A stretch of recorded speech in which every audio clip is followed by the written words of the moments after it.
सो यहाँ पे क्या हो जाएगा, मोहम्मद देखते हैं सॉल्व करते फिर क्या आएगा। ए स्क्वायर यहाँ पे है और -3a² है, तो +a और -3a, तो कितना हो जाएगा ये -2a का स्क्वायर हो जाएगा, ठीक है। और यहाँ पे -3a और यहाँ पे +b² है, तो ये क्या हो जाएगा -2b²। तो अगर आप लोग देखोगे इसमें -2 दोनों में कॉमन है, तो -2 बाहर आ जाएगा और ये क्या हो जाएगा यहाँ पे, ये a² प्लस क्या हो जाएगा b²। तो देखो ये कितना है यहाँ पे 3, और ये क्या है यहाँ पे plus minus √3a² plus b² है, plus minus √3a² plus b², और इसका -2a² प्लस b²। हम लोग वैल्यूज पुट कर लेते हैं।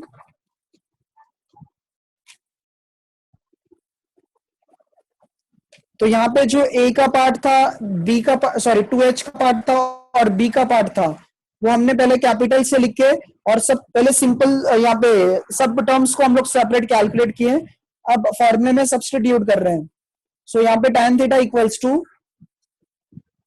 2 √h² माइनस ab का जो वैल्यू था वो प्लस माइनस में आया था। अब यहाँ पे अगर मॉड्यूलस है तो प्लस माइनस लिखने की जरूरत नहीं है, तो ये क्या हो जाएगा इंटू √3, क्या टर्म मिला था यहाँ पे a² प्लस b², और जो हमारा डिनोमिनेटर था, डिनोमिनेटर में क्या मिला था माइनस में मिला था, बट मॉड्यूलस के अंदर प्लस माइनस लिखने का कुछ मतलब नहीं है,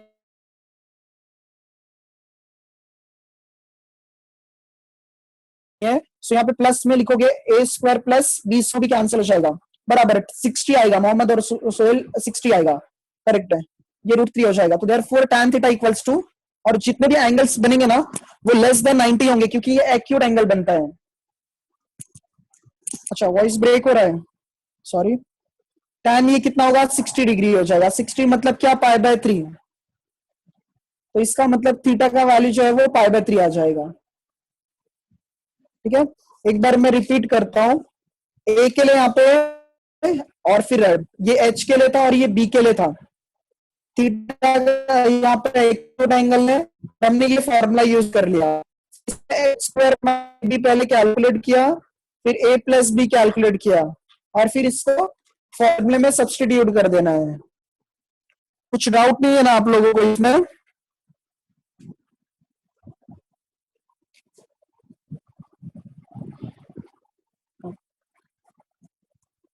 जो हमारा क्वेश्चन नंबर 5 है, ये स्टूडेंट 3 मार्क्स के लिए आता है पेपर में। इसमें मतलब लास्ट 3 सम ही पेंडिंग है, मतलब 5, 6, 7। सो ये एक्सरसाइज भी हमारा कंप्लीट हो जाएगा। यहाँ पे ये दिया गया है, फाइंड करना है, find the combined equation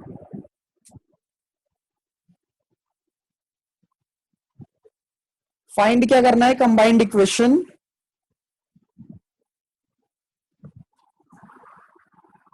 of lines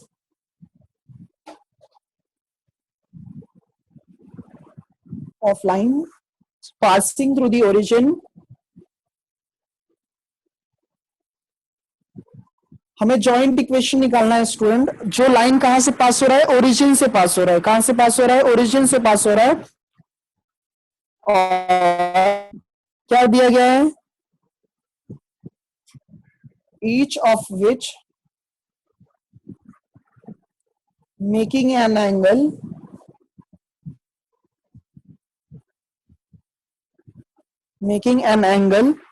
of 30 degree with the line 3x plus 2y minus 11 equals to 0। अच्छा तो एक बार मैं ये रिपीट करता हूं,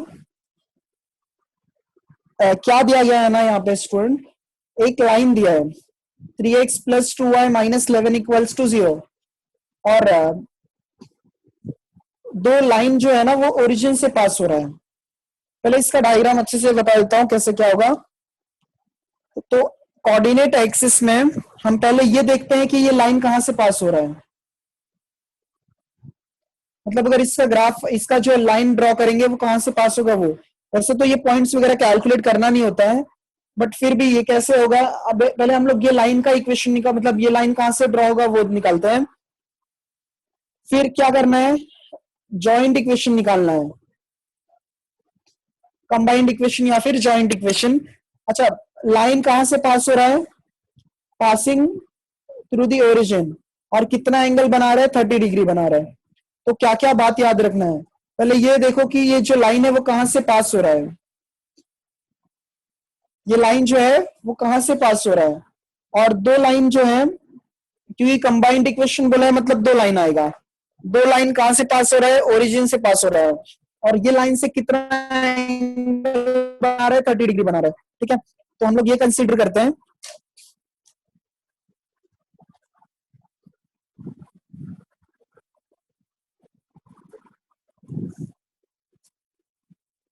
जैसे समझ लो ये कोऑर्डिनेट एक्सिस हो गया हमारा,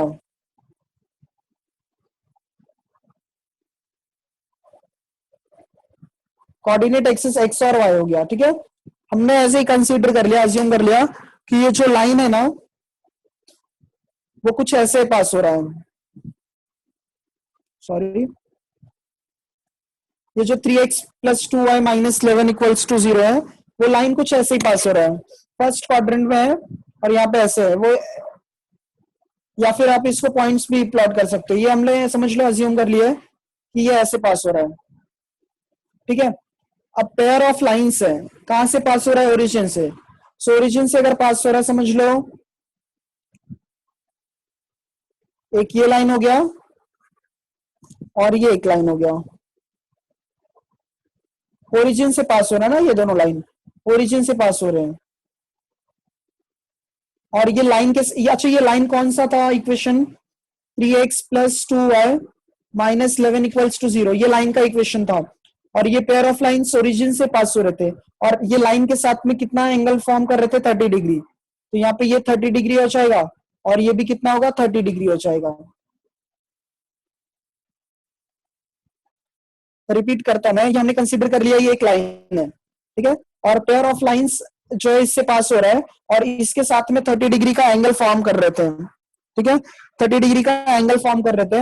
अब हमने यहाँ पे ये कंसीडर किया, ये जहां पे फर्स्ट पॉइंट पे इंटरसेक्ट कर रहा है वो ए है, और सेकेंड पॉइंट पे जहां पे इंटरसेक्ट कर रहा है वो हमारा क्या है, बी है। वो क्या है, बी है। सो ये ओरिजिन है तो ओ हो गया। अगर आप लोगों को नहीं समझा तो आप लोग बोल सकते हो कि नहीं समझा कुछ भी। तो पहले हमने एक ग्राफ में ड्रॉ किया, प्लॉट किया इसको, फिर पेयर ऑफ लाइंस ओरिजिन से पास हो रहे हैं और इसके साथ में 30 डिग्री का एंगल फॉर्म कर रहे थे। तो 30 डिग्री यहाँ पे एंगल बना, और इसके बाद में हमने जहां पे भी इंटरसेक्ट किया वो पॉइंट्स का नाम ए और बी लिखा, और यहाँ पे 30 डिग्री है। तो अब क्या कंसीडर करते हैं, तो कौन सी लाइन ओरिजिन से पास हो रहा है वो लिखते हैं पहले। तो लाइन ओ ए पास हो रहा है और लाइन ओ बी पास हो रहा है ओरिजिन से। सो यहाँ पे हम लोग लिखते हैं, let O A and O B be the lines, be two lines passing through the origin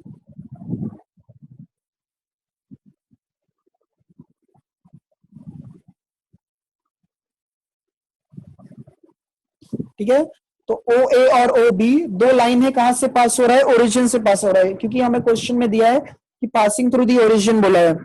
अच्छा, और कितना एंगल फॉर्म कर रहे हैं, 30 डिग्री, किसके लाइन के साथ में, ये 3x + 2 है, तो वो भी हमने स्पेसिफाई कर देते हैं, each making an angle of 30 degree line with the line x + 2y - 11 = 0। ये जो हमारा लाइन है, ये जो डायग्राम है, ये परफेक्ट, मतलब ऐसे आप कैसे भी ड्रॉ कर सकते हो, जरूरी नहीं कि जैसे मैंने किया है वैसे आप लोगों को भी ड्रॉ करना है। ठीक है, तो हमने पहले ये कंसीडर किया कि ओ ए और ओ बी दो लाइन है, कहां से पास हो रहा है, ओरिजिन से पास हो रहा है, और कितना एंगल फॉर्म कर रहा है, 30 डिग्री, कौन से लाइन के साथ, 3x plus 2y minus 11 equals to 0 के साथ, ठीक है। तो अब हमें क्या क्या कंसीडर करना होगा, देखो स्लोप पहले इसका निकाल लेते हैं हम लोग, ये लाइन का स्लोप क्या हो जाएगा, slope of the given line, slope of the given line, इसका स्लोप बताओ आप लोग क्या हो जाएगा। इसका जो स्लोप है स्टूडेंट वो क्या हो जाएगा, एम स्लोप यहाँ पे इसका ये हो जाएगा कि coefficient of x, coefficient of x क्या है 3 है, तो 3, और कोएफिशिएंट ऑफ वाई कितना है 2 है, तो ये कितना हो जाएगा माइनस ऑफ 3/2। जो फर्स्ट लाइन है उसका स्लोप क्या गया, -3/2 आ गया। अच्छा ओ ए और ओ बी दोनों भी कितना एंगल बना रहा है, 30 डिग्री बना रहा है, तो दोनों का स्लोप भी क्या होगा, इक्वल हो जाएगा। और यहाँ पे थीटा कितना है, 30 डिग्री है।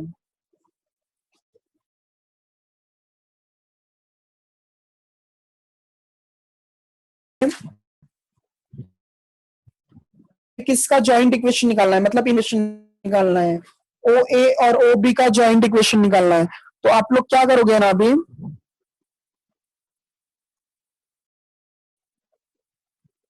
हम लोग ये ओ ए और ओ बी दोनों के लिए 2 स्लोप मिलेगा, तो किसी का एक स्लोप कंसीडर कर लेते हैं, क्योंकि एक स्लोप हमें पहले से दिया है। लेट स्लोप ऑफ ओ ए या फिर ओ बी का स्लोप हमने m कंसीडर कर लिया। ये कैसे मैं बता रहा हूं आप लोगों को, कि जैसे एक लाइन दिया था तो उसका स्लोप हमें मिल गया -3/2, और एक स्लोप चाहिए था, तो एक स्लोप और चाहिए था, तो ओ ए का या फिर ओ बी का, दोनों का किसी का भी स्लोप हमने m कंसीडर कर लिया।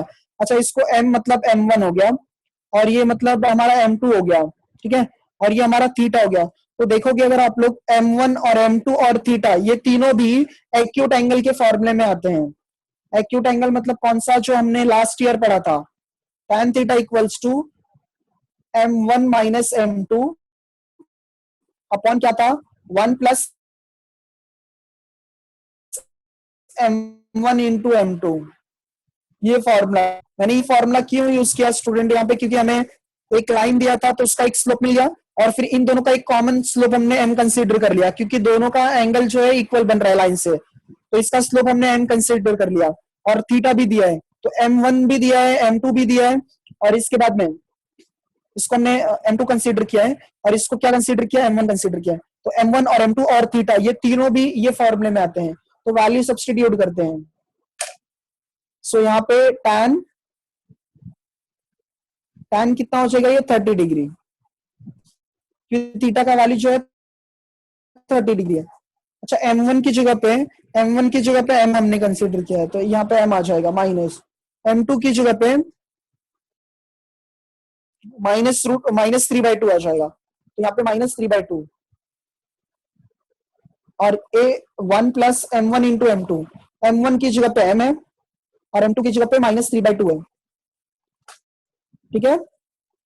तो इसको सिंप्लीफाई करेंगे अगर हम लोग, तो ये m प्लस क्या हो जाएगा 3/2, और डिनोमिनेटर में 1, ये प्लस में स्टूडेंट और ये माइनस में है, तो प्लस और माइनस क्या हो जाएगा माइनस, तो -3m/2, क्रॉस मल्टीप्लाई करिए, तो 2 को m के साथ मल्टीप्लाई करोगे तो 2m आ जाएगा, और ये +3 वैसे रहेगा, और डिनोमिनेटर में 2 आ जाएगा। यहाँ पे भी क्रॉस मल्टीप्लीकेशन, 2 इंटू 1 कितना हो जाएगा, 2 -3m अपॉन क्या हो जाएगा 2। जब दोनों का बेस इक्वल है, सो ये दोनों टर्म्स क्या हो जाएंगे, कैंसिल हो जाएंगे, और tan 30 स्टूडेंट होता कितना है, 1/√3 होता है। Okay sir, 1/√3।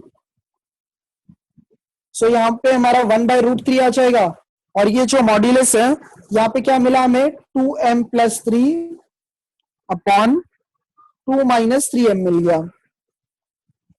अब हम क्या करते हैं, क्रॉस मल्टीप्लाई कर सकते हो या फिर दोनों साइड स्क्वायर कर सकते हो। एक काम करते हैं, क्रॉस मल्टीप्लाई करके स्क्वायर कर देते हैं, तो 1 को जब 2 - 3m के साथ मल्टीप्लाई कर दोगे तो इसका मल्टीप्लीकेशन क्या आ जाएगा, 2 - 3m आ जाएगा, और यहाँ पे √3 का मल्टीप्लीकेशन किसके साथ आ जाएगा, 2m + 3 के साथ। मैंने क्रॉस मल्टीप्लाई कर दिया और दोनों साइड स्क्वायर कर दिया, दोनों साइड स्क्वायर कर देंगे, तो यहाँ पे ये जो हमारा फॉर्मूला होगा a माइनस बी का स्क्वायर हो जाएगा। ये सब स्टूडेंट थोड़ा सा लेंदी है, स्टार्टिंग का पार्ट अगर आप लोग अच्छे से समझ गए तो फिर बाकी का कैलकुलेशन ही है। यहाँ पे 2 का स्क्वायर कितना हो जाएगा 4, तो 4 माइनस ये कितना हो जाएगा a माइनस बी, 2ab होता है, तो ये कितना हो जाएगा 12m हो जाएगा, और प्लस क्या होगा 9m स्क्वायर। सेम वैसे यहाँ पे √3 का स्क्वायर कितना हो जाएगा 3, और ये a plus b the whole square, तो ये कितना हो जाएगा 4m स्क्वायर, ये मैं डायरेक्ट लिख रहा हूं। और फिर इसके बाद में 12m प्लस कितना हो जाएगा 9, 4 minus 12m plus 9m square, bracket open करो, 3 इंटू 4 कितना होगा 12m स्क्वायर, और 12 इंटू 3 कितना होगा 36m, प्लस क्या हो जाएगा 9 इंटू 3 27। तो अगर सबको एक साइड में रखोगे, ये 12 है और ये 9 है, तो 9 माइनस कर दोगे तो कितना आ जाएगा 3, तो 3m स्क्वायर हो जाएगा।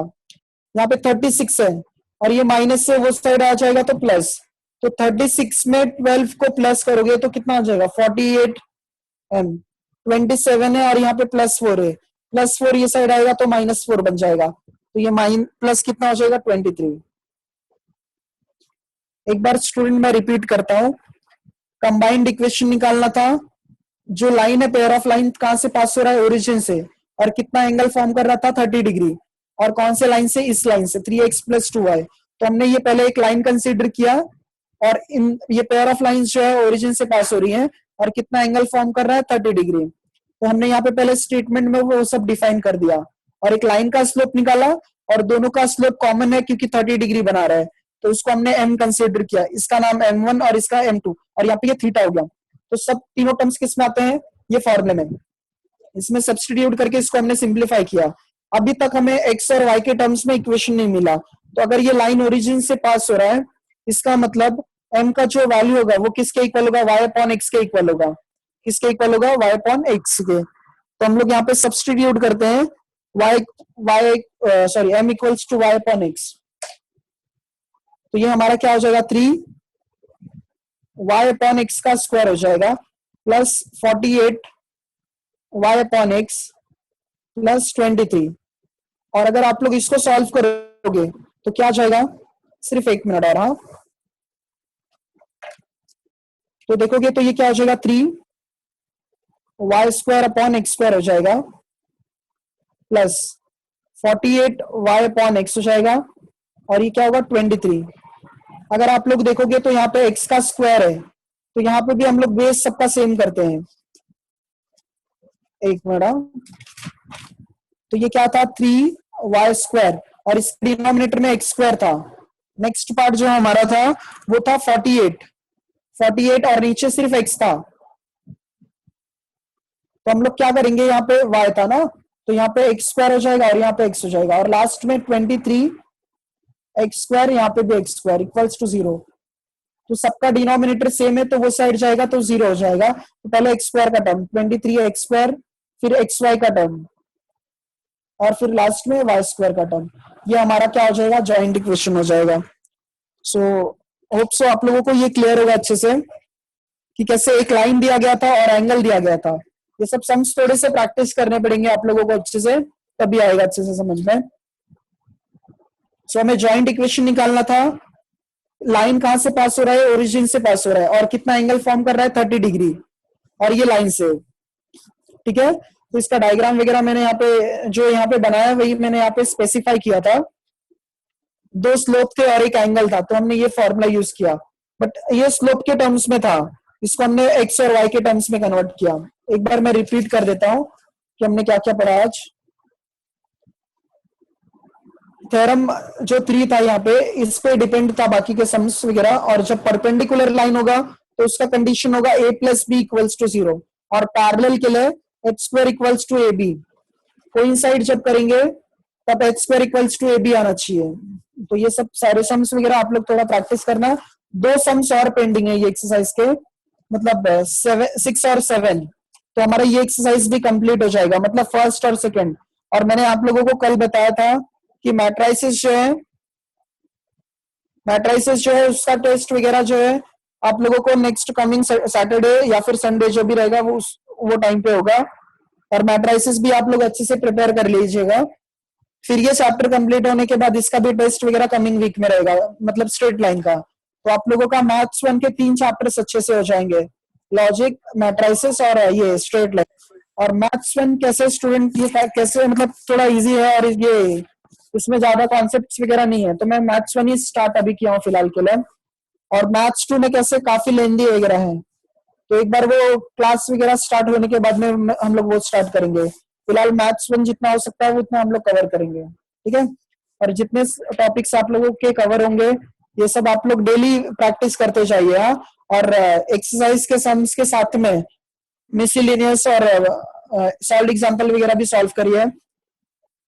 सो कुछ भी डाउट्स वगैरह होगा आप लोगों को तो आप लोग मतलब व्हाट्सएप ग्रुप पे पूछ लीजिएगा, मतलब सॉरी व्हाट्सएप पे पूछ लीजिएगा, ठीक है। So thank you. ठीक है सर, फिर आज के लिए एंड करते हैं यहाँ पे।